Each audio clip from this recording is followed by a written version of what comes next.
अस्सलाम वालेकुम नाज़रीन, आज मैं आपको रो की खीर बनाना बता रही हूँ। और इसके लिए मैंने ये तकरीबन 1 लीटर रो ली है। ये अदरक और लीमू के बगैर है, क्योंकि ज़्यादातर लोग अदरक और लीमू डाल के रो पीते हैं। इसमें ये नहीं है, क्योंकि हमने खीर बनानी है, इसलिए सादा रो ली है। और अब इसको हम इस बर्तन में डालेंगे और इसको छान लेंगे, ताकि इसके अंदर जो इम्प्योरिटीज़ हैं वो सारी निकल जाएँ। और अब हम इसको बॉयल आने तक पकाएंगे और इसमें चम्मच चलाते रहेंगे।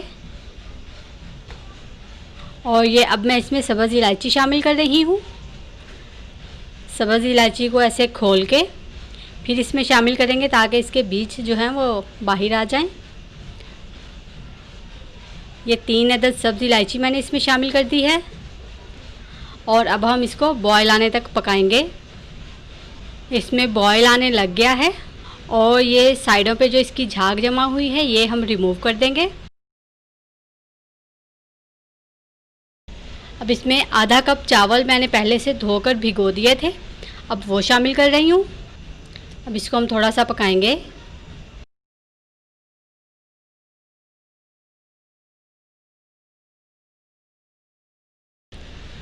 अब इसमें मैं तकरीबन आधा कप दूध शामिल कर रही हूँ। आप इसमें लस्सी भी शामिल कर सकते हैं। मैंने दूध शामिल किया है वो इसलिए कि दूध या लस्सी शामिल करने से इसकी जो इम्प्योरिटीज़ हैं वो सारी ऊपर आ जाती हैं और वो हम इस तरह से निकाल देंगे। और इस तरह से मैंने इसके ऊपर से सारी झाग उतार दी है। अब हम इसको हल्की आंच पे पकाएंगे कि ये सारी रो भी ड्राई हो जाए और चावल भी हमारे अच्छी तरह से पक जाएं। अब हम इसको हल्की आंच पर पकाएंगे। तकरीबन आधा घंटा हो गया है इसको पकते हुए और आप देख सकते हैं कि ये गाढ़ी भी हो गई है और ये हमारी खीर बिल्कुल तैयार है। अब मैं इसको डिश में निकाल लूँगी।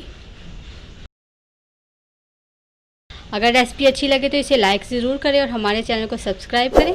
साथ में बेल आइकन के बटन को ज़रूर प्रेस करें, ताकि हमारी हर आने वाली नई वीडियो का नोटिफिकेशन आपको मिल जाए। आप ये खीर बनाकर खाएं, ये बहुत मज़े की रेसिपी है और हेल्दी भी है। उम्मीद है आपको रेसिपी अच्छी लगेगी। ज़रूर ट्राई करिएगा। दुआओं में याद रखिएगा। अल्लाह हाफिज़।